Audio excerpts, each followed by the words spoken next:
Muy queridos hermanos y amigos también, aunque esta serie de vídeos van a ir más bien para los creyentes, para cada uno de nosotros.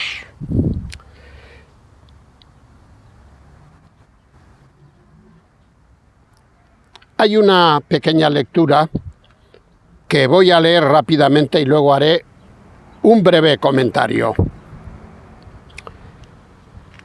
Son palabras que están en Isaías capítulo 38 y versículo 17.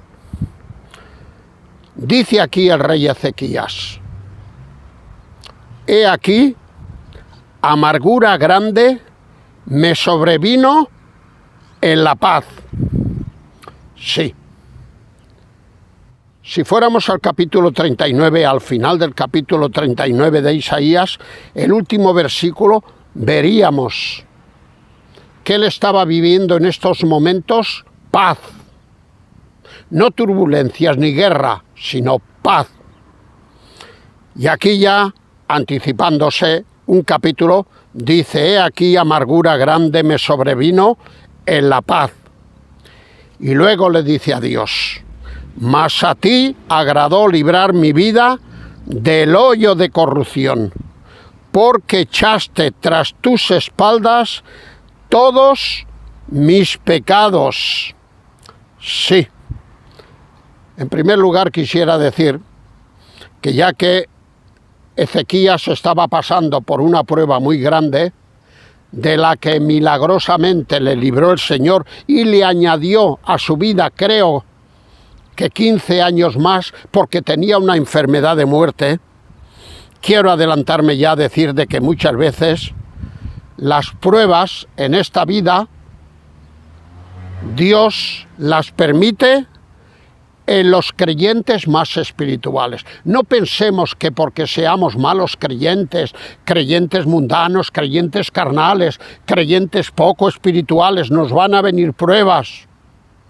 Por supuesto que a este tipo de creyentes también les vienen pruebas, pero muchas veces Dios las permite sobre creyentes, pero que muy espirituales, como era el rey Ezequías. Quiero comentar algo más acerca del rey Ezequías. Y es que el rey Ezequías aquí habla de tal manera que casi podríamos suscribir estas palabras como dichas en el Nuevo Testamento, donde hay revelación con luz plena. Y no en el Antiguo Testamento, pero no, están en el Antiguo Testamento. En el Antiguo Testamento, y según la revelación progresiva que vemos en la Biblia, de menos a más, como pasa con el sol, que por la mañana es un sol tenue, flojo, pero luego por la tarde a las 4 o las 5 de la tarde es un sol que brilla, refulgente, que casi nos deja ciegos, que no lo podemos mirar. Ahora mismo estoy mirando el sol. Hoy es un día un poco nublado y es verdad que aparece, pero las nubes le impiden llegar con fuerza hasta mi rostro. Espero que se vea bien el vídeo. Pues bien, en los tiempos antiguos hemos de admitir que había escasa luz recibida. Sí. Ellos hablaban muchas veces sin entender, pero hay veces donde vemos como conatos, como ráfagas de luz, que el Señor les da a su mente y hablan como si conociesen toda la doctrina del Nuevo Testamento. Y este es un caso de ellos, y eso de que había poca luz recibida. Ráfagas de luz había entonces. Sin embargo, aquí da la impresión de que hay luz plena, no ráfagas. Otro caso más es el caso que tiene que ver con el rey David. En el segundo libro de Samuel, capítulo 12, tenemos el doble pecado de David. El pecado de adulterio con Betsabé y el pecado de homicidio o asesinato con su marido, creo que se llamaba Urías Eteo, que para tapar su pecado mandó a la guerra a su fiel soldado y dio órdenes para que lo pusieran en el frente de la batalla donde mueren todos los valientes y cuando el enemigo disparase, muriese. Y así fue, y así fue. Pero luego, ¿qué pasa? Como Dios es justo y muchas veces las retribuciones no espera darlas en el cielo, sino que las da ya aquí en la tierra, mandó al profeta Natán de parte de Dios. Y el profeta Natán pues le dijo todo lo que iba a acontecer. Menos mal que él ya desde ese momento confesó: yo he pecado contra Dios, pero eso no quitaba que aquel niño que nació después de 9 meses, Dios se lo llevara con él. Es cierto que el niño no tenía ninguna culpa, pero no hemos de tener ningún cuidado por este niño, porque dice la Biblia de que de los tales de los niños es el reino de los cielos. Por lo tanto, este niño, es verdad de que Dios le quitó la vida, pero lo tiene con él en los cielos. Claro, cuando a David se le dijo que su hijo moriría, él no quería comer, ayunaba, estaba triste, lloraba, etcétera, etcétera. Y cuando le dieron aviso de que su hijo ya había muerto, comenzó a comer, se lavó la cara, cosa que antes no lo quería hacer, enseñar de duelo por el niño, para ver si Dios escucharía sus quejas y que no se lo llevara con él. Pero cuando le dieron aviso de que su hijo ya había muerto, él cambió de actitud. Y aparte de cambiar de actitud, les dijo a los suyos: yo voy al niño, pero él no volverá a mí. Y aquí vemos otra ráfaga de luz muy significativa cuando estamos hablando del Antiguo Testamento.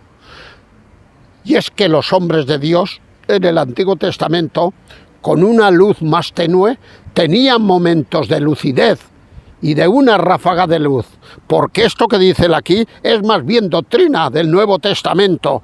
Yo voy a él, sin embargo, él no volverá a mí. Bien, dicho esto, vamos a pasar ya al tema de nuestra hojita. Hoy va a ser el primer vídeo, pero van a haber más vídeos con este mismo tema, aunque con personajes distintos. El enunciado o el tema que va a presidir todos estos vídeos, que iré grabando semana a semana, tiene que ver con la amargura. Y vuelvo a leer el texto de Isaías de antes. Dice el rey Ezequías: he aquí amargura grande me sobrevino en la paz. Mas a ti, le dice a Dios, agradó librar mi vida del hoyo de corrupción, porque echaste tras tus espaldas todos mis pecados. La amargura. La Biblia cuenta la historia de varios creyentes que vivieron épocas de amargura en el curso de sus vidas. Y también la misma Biblia muestra cómo Dios lo restauró. Sí. Hemos de quedarnos con esta idea. Dios permite muchas veces momentos de tristeza, de desolación, de amargura, pero luego Dios restaura. Dios restaura y levanta el ánimo de estas personas. Y el primer ejemplo lo tenemos en Noemí. No lo tenía previsto y ella no lo sabe. Pero deliberadamente he querido elegir a Noemí, la que tengo aquí delante mío, en lugar de su padre, el Pepet, porque el tema va con la persona de Noemí. ¿Qué voy a decir yo de mi Noemí? La que llamo mi hijita.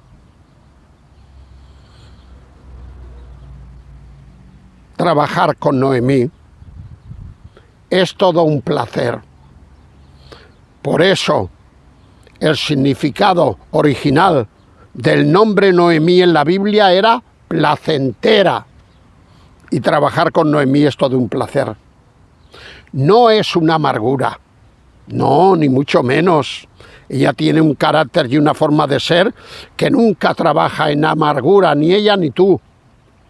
Como posteriormente le llamaron a Noemí. Cuando le vinieron las desgracias que le vinieron y que ahora veremos, ella les dijo a sus vecinos: no me llaméis más Noemí, que es placentera, llamadme Mara, amargura, porque en amargura me ha puesto el Señor. Creo que se me ha caído aquí una pequeña tirita que tengo. Hoy es miércoles, el viernes tengo visita con la dermatóloga. Me la tendrá que quemar. En fin, ya uno se hace mayor y le van saliendo muchas cosas. Bien, pues, Noemí. El libro de Ruth, que está en la Biblia y que está ubicado en medio de la época de los jueces, en su capítulo 1, nos dirá que Noemí vivía con su marido y con sus 2 hijos en Israel, cuando se produjo una hambruna. Si fuéramos a ese capítulo 1, lo veríamos detalladamente. ¿Qué hizo Noemí con su marido y sus 2 hijos? Para huir de la difícil situación de hambre, esta familia dejó su pueblo, que era Belén, cuyo significado es la casa del pan. Vaya contradicción. En la casa del pan, como era Belén, donde ellos vivían, se produjo una gran hambruna. Dejó su pueblo, dejó su país. Belén pertenecía a la tribu de Judá, una de las 2 tribus más fieles al Señor. Y uno dice: bueno, pero Señor, si es una de las tribus más fieles, ¿cómo tú permites aquí una hambruna? El Señor tiene sus razones, el Señor tiene sus razones. ¿Qué hizo esta familia? Se instaló en Moab. Moab no era territorio de Israel. Y tengo que adelantarme a decir que Moab, o los moabitas, según Nehemías capítulo 13 y versículo 1, era un pueblo enemigo de Israel. Pues menuda torpeza, diríamos, menuda contradicción. Se va de un país que es la casa del pan, Belén, y se va a Moab a morar entre sus enemigos. Allí en Moab murió primero el marido de Noemí, Elimelec se llamaba, y luego sus 2 hijos, que se llamaban Malón y Kelión. Todos murieron menos Noemí. Y sus 2 hijos, que ya se habían casado con mujeres moabitas. Sí. Creo que Ruth le habla a Noemí luego y le dice que ha estado viviendo con ella 10 años, creo. Creo que sí. Y si no es así, una cantidad parecida. Pues bien, tengo que decir que mientras vivió el marido, que fue el primero que murió, Elimelec, estos hijos suyos no estaban casados con mujeres de otra nación, según la ley judía, de que no podían casarse con mujeres que no fueran del pueblo de Israel. Pero claro, cuando murió Elimelec, mira por dónde se casaron. Tengo que decir, aunque no lo tenía previsto, que Noemí es una de esas suegras, con la mala prensa que tienen las suegras, que todo el mundo querría tener. Una mujer maravillosa, una suegra maravillosa. Un poquito débil, vamos a decirlo todo, un poquito flojita, porque ella permitió que sus 2 hijos se casaran con mujeres de otras naciones y además que eran enemigas del pueblo de Israel. Seguro que en los tiempos de Elimelec esto no hubiera ocurrido porque el hombre tenía más carácter. Continúo leyendo. Dice que luego sus 2 hijos que ya se habían casado con mujeres moabitas. Entonces Noemí se quedó sola. Sí, se quedó sola y desamparada. Podemos imaginarnos a una familia que huye de su tierra natal en busca de pan. Podemos imaginarnos de que primero se le muere el marido, el cual, según la costumbre de la época, trabajaría. Y luego se le mueren los 2 hijos, que ya eran mayores, los cuales trabajarían y ayudarían al sustento familiar. Y se queda sola. Normalmente las mujeres no trabajaban. Hay alguna excepción, pero normalmente no trabajan. Se queda sola y se queda desamparada. Desamparada. Y nunca mejor dicho, lo del término desamparo. Porque hoy en día, pues ya ves tú, 2500 años aproximadamente más tarde, y viviendo en una sociedad occidental, como es Europa, como es España, pues más o menos todas las viudas tienen una pensión. Cuando se muere el marido, tienen una pensión de más de la mitad del sueldo del marido. Por lo tanto, aunque no les va a sobrar el dinero, pero por lo menos pueden sobrevivir. Pero en aquella cultura no había ninguna pensión para Noemí. Quedó sola y desamparada. Y además en una tierra extranjera. Sí. Decíos que he querido grabar el vídeo aquí, a la espalda de un túnel, porque de alguna manera Noemí en estos momentos, sin marido y sin hijos y sin pensión, estaba viviendo como en un túnel, pero como en un túnel sin apenas luz. Sin apenas luz. Dice que cuando supo que la hambruna había terminado en Israel, su nación, emprendió el regreso hacia su país. Sí.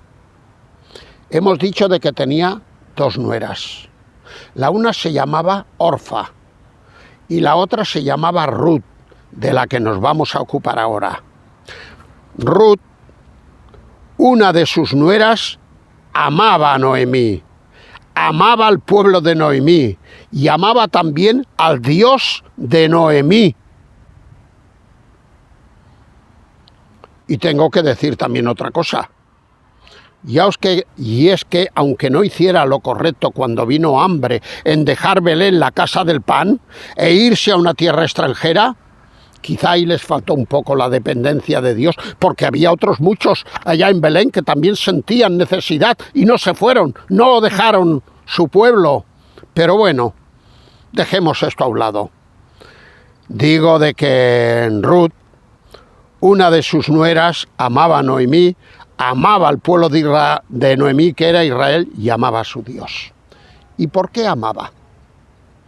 Porque durante estos, creo que 10 años, que Noemí estuvo viviendo allí, no paró de dar testimonio de su fe, no paró de hablar claramente de su Dios, de su pueblo, y esto había aprendido en el corazón y en los sentimientos de Ruth, como luego veremos. Dice que amaba a su pueblo, a su Dios, e insistió en acompañarla a Belén. Claro, Noemí, una suegra generosa, una suegra que buscaba el bien de los demás más que el suyo propio, le dijo: hija mía, vuélvete a tu pueblo, vuélvete a tus dioses, que no es mi Dios, son otros dioses árabes. Yo ya soy vieja para poder concebir y dar a luz un hijo, y según la costumbre de la época en el pueblo de Israel, tú poderte casar con ese hijo, que era lo que se llevaba, según dice la Biblia, pero yo ya ves lo vieja que soy. Por lo tanto, yo quiero mirar por ti.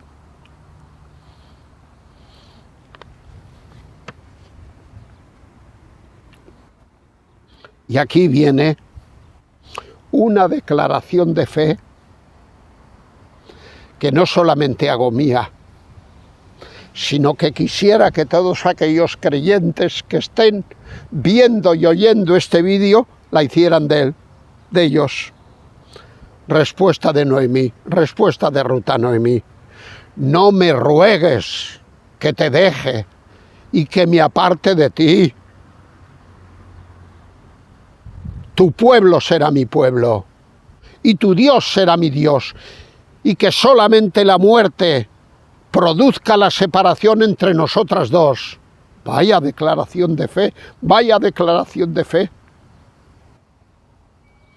Alguien podrá pensar, bueno, aquí hay una declaración de fe, de agradecimiento hacia su suegra. Pues sí, es cierto, pero hay algo más también. Le dice, no me ruegues que me aparte de ti, agradecimiento hacia ella, pero luego añade, tu pueblo será mi pueblo a partir de ahora, y tu Dios será mi Dios. Y aquella mujer abandonó su cultura y sus dioses paganos y toda su familia y se fue con Noemí al pueblo de Israel. Cuando entraron en el pueblo, la gente se conmovió al ver a Noemí. Ya sabéis que en los pueblos pequeñitos toda la gente se conoce. Ahora yo tengo uno de mis dos hijos desde ayer que está en mi pueblo natal, en Campillo Sierra, provincia de Cuenca, con una nieta mía que tiene ya 26 años, que le ha acompañado. Hoy me ha enviado fotos. Allí nací yo. Y allí pues todos preguntan, ¿cómo está tu padre que nació aquí? Lo que se pasa en los pueblos, lo que se lleva. Pues bien, dice que la gente, con esa cultura de pueblo, se conmovieron al ver a Noemí y se decían unos a otros, ¿pero no es esta Noemí? Aquellos 10 años que habían pasado, yo creo que la habían hecho envejecer. No solamente envejecer físicamente, sino también de alma y de espíritu. ¿No es esta Noemí? Pero ella respondía, no me llaméis más Noemí, que su definición es mis delicias o placentera. Llamadme más bien Mara, que su definición es amarga. Tal vez sea un poco exigente con ella misma, con esta autocrítica. Yo me fui siendo placentera, Noemí. He venido llamándome Mara, amarga. A lo mejor no era para tanto, pero era una mujer con verdaderos sentimientos espirituales. Fue consciente Noemí de lo que había perdido al dejar a su pueblo y a su país. Queridos hermanos cristianos, muchas veces vienen pensamientos a nuestra mente en dejar la iglesia, el nuevo pueblo de Dios, porque tal vez nos han hecho alguna cosa que no nos ha gustado, o no nos reconocen como quisiéramos que nos reconocieran, o cualquier otra cosa. Y pensamos, lo mejor es dejar la iglesia e irme a mi casa, y allí con mi familia, celebrar cultos y lo que haga falta, pero fuera de la iglesia. Cuidado, cuidado, que esto ya lo han hecho muchos creyentes, y el resultado ha sido, primero, que han dejado la iglesia, pero luego, después de un tiempo, han dejado de leer la palabra de Dios en la casa, y lo han dejado todo. Y muchas veces, y estoy pensando en casos concretos, hasta han recibido el divorcio de su pareja, de su marido. Cuidado, cuidado con esto.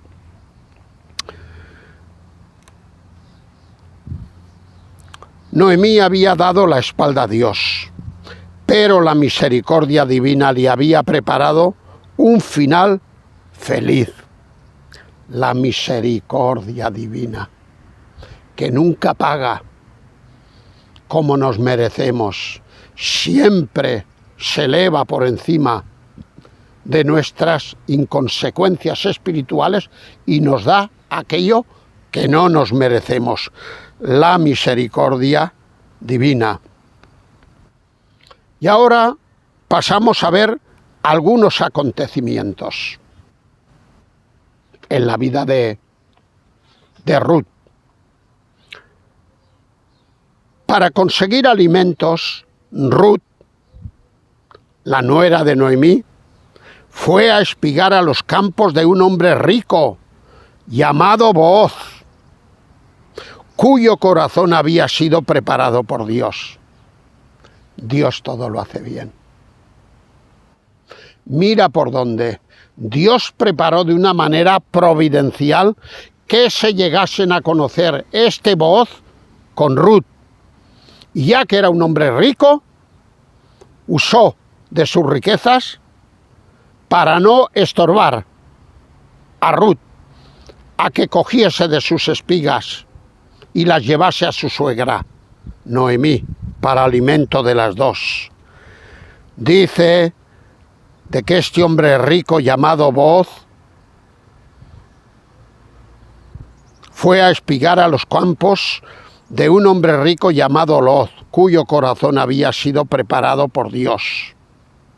Booz fue muy bondadoso y compasivo hacia ella. Creo recordar, y los que queráis os podéis volver a leer el capítulo 1 del libro de Ruth y lo veréis, de que los jornaleros reñían más o menos a Ruth porque iba después de ellos, detrás, cogiendo lo que se les caía. Y creo recordar o algo así, que como si la riñesen o como si la molestasen. Y Booz intervino y les dijo a sus jornaleros: no molestéis a esta, no molestéis a esta, que ha venido a refugiarse en una casa y que no le falte pan. Y ahí se cumplió el verdadero significado de Belén, casa de pan. Hay más acontecimientos que no es el momento, de narrar ahora. El caso es que Dios consoló a Noemí y sanó su corazón. ¿Y qué ocurrió luego? Pues luego se convirtió a través de Ruth, Noemí se convirtió a través de su nuera Ruth en la bisabuela del rey David. Sí, el rey David, del que nacería, según la promesa, el Señor Jesucristo. O sea que Noemí, a través de su nuera Ruth, se convirtió en la bisabuela del rey David. Los cuidados compasivos de Dios hacia los que se vuelven a Él, después de haberse alejado, nos ilustran la gracia de Dios. Bueno, Noemí tenía un concepto de ella, pues de que se había alejado de Dios y ahora había vuelto a una aldea, a un pueblo del que no se tenía que haber separado. Sin embargo, vamos a decirlo todo también en descarga de Noemí, y es que en aquella cultura patriarcal poco pintaba ella para tomar decisiones. Las decisiones las tomó, para bien o para mal, su marido Elimelec. Pero dice que esto ilustra la gracia de Dios. ¿Sabemos lo que pasó? Todo ello guiado por Dios. Que Booz se enamoró de Ruth y Ruth se enamoró de Booz. Y como la costumbre en aquellas zonas, según lo que decía la Biblia, era que el pariente cercano se tenía que casar con la viuda para así levantar descendencia a los muertos, a su marido muerto, pues él no era el pariente cercano. Había otro que era más cercano. Y creo recordar, esto ya está en el capítulo 2, que Booz se va a ese pariente más cercano y le dice, mira, ha venido Noemí y ha traído a su nuera. Y la Biblia dice que el pariente más cercano se puede casar con ella y tú estás en condiciones de casarte con ella. Al parecer estarías soltero. Y así levantas descendencia al muerto, a su marido, y de paso tus tierras. Y aquel pariente cercano dijo, no, no me interesa. Por lo de casarme con ella vale, pero el tema de las tierras no, porque yo perdería todas las tierras y eso es lo que no me interesa. Y entonces Booz, delante de testigos, y creo que la costumbre era también sacarse un zapato, sí, un zapato como estos, un zapato, se sacó el zapato y lo puso encima de la mesa. Y esta era la señal que había dado Dios, que sirviera como testigos, para que luego el otro no pudiese volver para atrás, no se pudiera volver para atrás y venir a decir, Booz me ha quitado la que me pertenecía a mí. Y aquello sirvió de testigo. Y luego se casaron. Mira por dónde. Noemí. La triste Noemí, la desconsolada Noemí, la amarga Noemí, con lo que se encontró. En el capítulo 13 y versículo 1 del libro de Nehemías, estaba escrito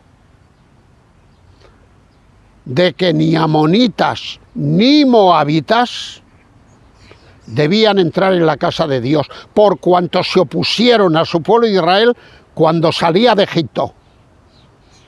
Y como maldición de Dios, dejó escrito esto.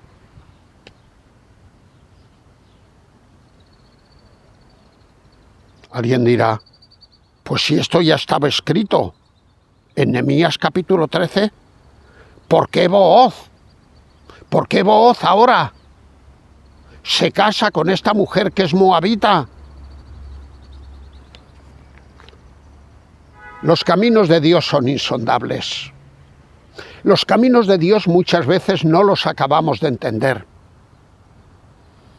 Y si esto no lo entenderíamos, todavía entenderíamos menos Mateo capítulo 1, versículos 4 al 6.